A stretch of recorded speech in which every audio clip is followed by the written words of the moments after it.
Bonjour et bienvenue sur la chaîne Feel the Game pour une nouvelle vidéo consacrée cette fois-ci à Spartacus, le prix du sang et de la trahison, peut-on lire. Donc Spartacus, c'est quoi? Eh bien, c'est un jeu de gladiateurs, évidemment, qui se joue de 3 à 4 joueurs. Alors, à la base, c'est un jeu qui a été édité en 2012-2013 sous la licence justement de Spartacus, donc la série. Alors, une série avec des gens musclés, un peu de porn chic. Voilà. J'ai vu quelques épisodes, puisqu'on est là pour parler de Spartacus. Le préquel est excellent, le reste de la série un peu moins, sachant que le préquel a été fait en milieu de série. Donc le préquel excellent. Et sinon, il y a cette thématique du gladiateur, un peu comme dans Gladiator évidemment. Et donc, est-ce qu'on peut retrouver ça dans un jeu? Donc, c'était mon interrogation. Donc, le jeu est encore sous Cello. Et effectivement, qu'est-ce qu'il nous propose? Eh bien, il nous propose, là je vais couper la petite lampe d'appoint, parce que c'est vrai qu'il ne fait pas beaucoup jour. Donc voilà, Spartacus, ça nous propose un jeu de 3 à 4 joueurs. Alors une durée de 2 heures, donc dès 14 ans et plus, avec comme contenu eh bien, un plateau de jeu, 4 tuiles maison, donc j'imagine un per personnage, quelques figurines plastiques, donc je suis curieux de voir ça. Et ensuite des cartes et des jetons et 26 dés. Alors 26 dés, je ne connais pas encore les règles de jeu. Alors des fois je lis les règles de jeu avant les acheter ou avant les unbox. Là, ce n'est pas forcément le cas, mais dans le principe des règles et du jeu, il va y avoir plusieurs temporalités de jeu, une phase de complot, d'échange, de discussion, et à la fin de cette phase, une phase de combat, d'arène, où 2 ou 3 joueurs, à ce que j'ai compris, participeront au combat. Donc là, je vois les dés, donc il va y avoir des dés de combat. Et donc, c'est parti pour l'ouverture. Alors, on va regarder, je découvre en même temps que vous hein, le jeu, hein, c'est le principe de ces vidéos unbox. Donc voilà, parce que si à chaque fois je me dis je vais faire une vidéo une fois que j'ai joué au jeu, je finirai par ne pas en faire tant que ça. Et là, voilà, on découvre la petite bête. Alors le jeu est pas très haut, plutôt large, dans les standards carrés. Et donc, on va voir un peu cette réédition. Donc, nous avons les règles, évidemment. Donc, ce qui nous intéresse souvent, c'est de savoir combien de pages cela fait. Donc là, on est plus sur du format à 18 pages. Donc, je vais remettre peut-être un petit peu plus de lumière, voilà. Quand il n'y a pas de reflet, ça va, c'est utile. Alors voilà, donc capacité spéciale. Alors je commence de droite à gauche, mais vaut mieux aller dans ce sens-là. Donc des cartes de marché, des cartes d'intrigue, des tuiles maison. Donc il y aura 4 maisons. Alors je suis curieux de voir si les tuiles maison reprendront ceux de la série. Alors là, il y a 4 gladiateurs. Donc ça va être les figurines. Est-ce qu'on aura les Bassiatus de mémoire? Prêt à jouer. Le jeu est installé, vous êtes prêt à jouer. Donc choisir sa maison, possession de départ, type de partie.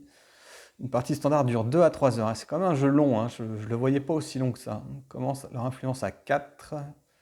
Avancée, influence à 1, une partie avancée dure 3 heures. Donc oui, le temps que Domitius passe de l'ombre à la lumière obtienne la suprématie. Donc deux durées de jeu potentielles, donc 2 à 3 heures effectivement. Donc préparation, entretien. Euh, voilà, bon, c'est bien illustré en fait, avec ce côté un petit peu... Ouais, ça a dû être un peu édulcoré quand même.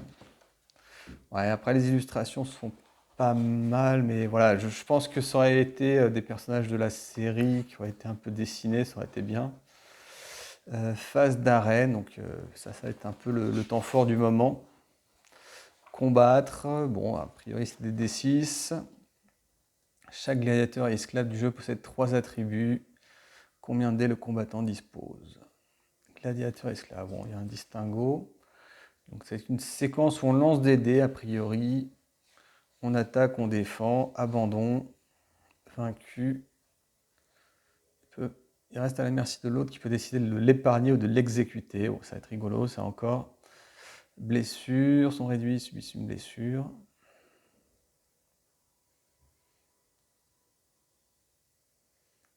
Décapitation, c'est les 3 attributs des combattants. Oh, je lis un petit peu. Droit de vie et de mort. Ah, ça c'est rigolo ça. Si le combattant vaincu n'a pas été tué, l'autre peut donner l'ordre de l'épargner ou de l'exécuter. En plus, c'est avec le pouce, c'est vrai que c'est très rigolo. Règle de pari, donc les autres joueurs vont parier. Alors, je ne sais pas si on joue à 2, à 3 ou à 4. A priori, ça va être plutôt 2. Initiative, règle exceptionnelle, règle optionnelle, carte spéciale, épuiser une carte. Bon, voilà, tour de jeu à la fin, on a une petite phase de jeu. Donc, entretien, intrigue, marché. Alors, entretien, retourne des cartes épuisées. Donc, bon, les règles du jeu. Ça va être pour gérer. Bon, là, ça s'en va déjà, c'est pas très grave. Donc, va falloir des sachets, j'imagine. Donc, ça, c'est les petites pièces, les sesterces. Faveur, voilà, du jeton. Bon, de l'argent. A priori, ça va être quelque chose d'assez important, l'argent. Étrangement. Ah, voilà. Donc, là, on a les maisons. Les maisons. Est-ce qu'on retrouve Batiatus? Bah voilà, maison Batiatus. Donc ça fait partie de la série. Je ne me souviens pas des autres, hein. Bon, ils ont des têtes de tarés, c'est pas une surprise. Donc ouais, moi j'aurais bien aimé qu'il y ait peut-être plus de maisons, vous voyez, pour avoir un peu plus de rejouabilité, de pouvoirs spéciaux, etc. Sinon ça va être un petit peu similaire à chaque fois, quoi. Chacun va jouer un peu de la même manière.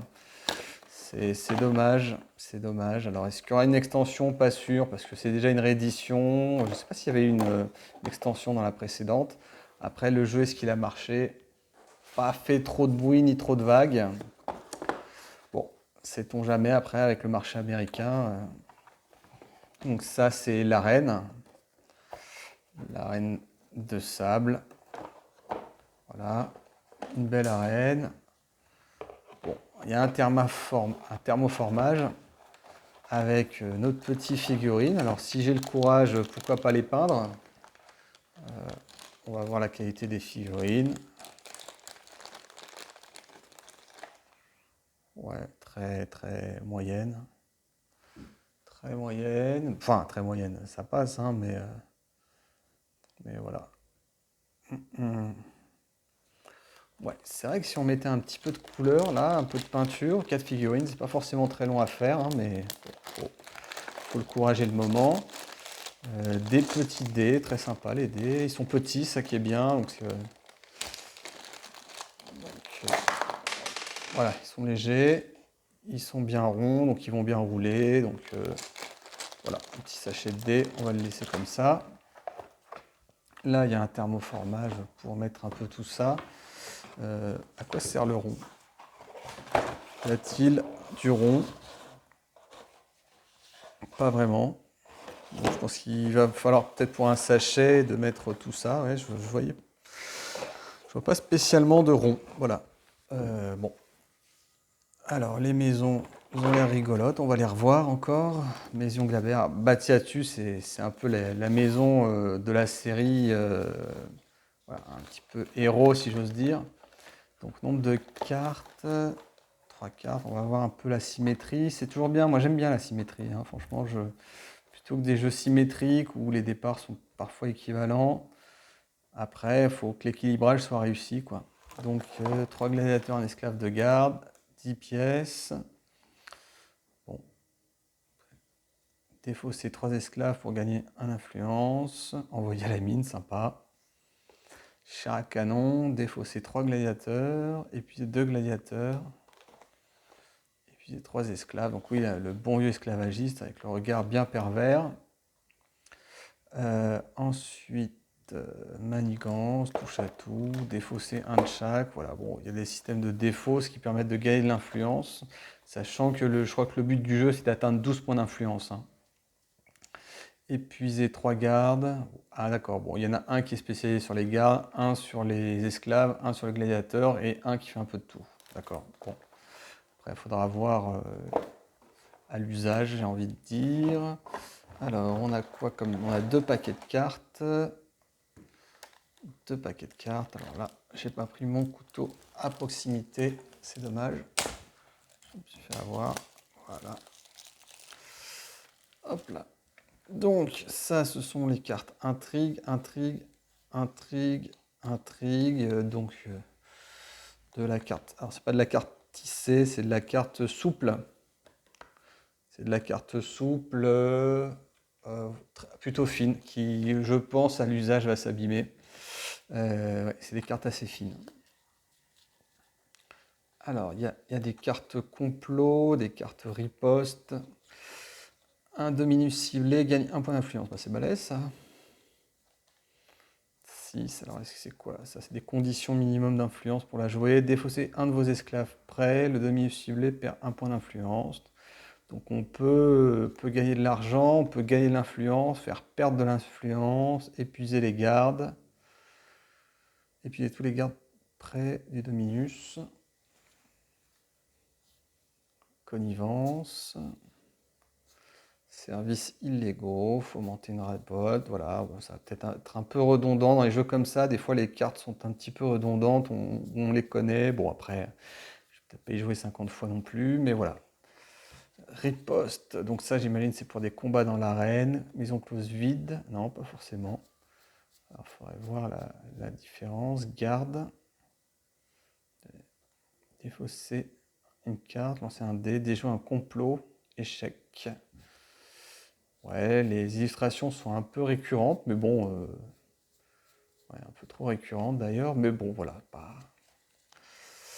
Complot, c'est toujours la même illustration. Bon, il y a 3 illustrations, voilà, c'est pas. Ouais, voilà. Moi je l'ai payé ce jeu-là 18 euros, donc bon, après, pas un niveau de. Voilà, je trouve que j'aurais payé 40, 45, moyen. Moyen, moyen. Donc là, évidemment, ça va bloquer au niveau de l'ouverture de cartes. Non, bah après, un jeu pas trop grand, parce que pour moi aussi, la taille des jeux, c'est important. Ça me permet de les stocker. J'ai pas beaucoup de place. Euh, un petit jeu à essayer, je pense. Voilà. Je pense que la thématique est assez drôle, déjà. Par contre, c'est vrai que la durée de jeu est un peu forte. Au moins 2 heures, plus une explication de règles. Donc, il risque d'y avoir pas mal de. La première partie va être peut-être un peu longue, c'est dommage, j'aurais bien vu un jeu un peu plus fluide en termes de durée. Après, si le jeu est drôle, et le jeu est drôle, mais on risque d'avoir des cartes qui se recyclent un petit peu trop vite. Donc, rappel des phases, donc ça c'est bien, un petit guide. Alors il y en a 4. Réinitialiser les cartes, là il rappelle les règles de base, recto, verso, c'est à peu près la même. C'est la même. Bon, ouais. Bon, écoutez, c'est quand même bien la première partie d'en avoir pour les débutants. Ensuite, on dirait des gladiateurs. Donc, on va regarder les illustrations. Ouais, je vais recouper la lumière, sinon ça va faire un reflet. C'est vrai que ça manque un peu de lumière, mais c'est une journée un peu sombre. Alors, contre-attaque, infliger un point de dégâts à l'attaquant qui fait un triple en défense. Ouais, c'est rigolo ça. On lance les dés, puis on a un petit pouvoir spécial, c'est rigolo.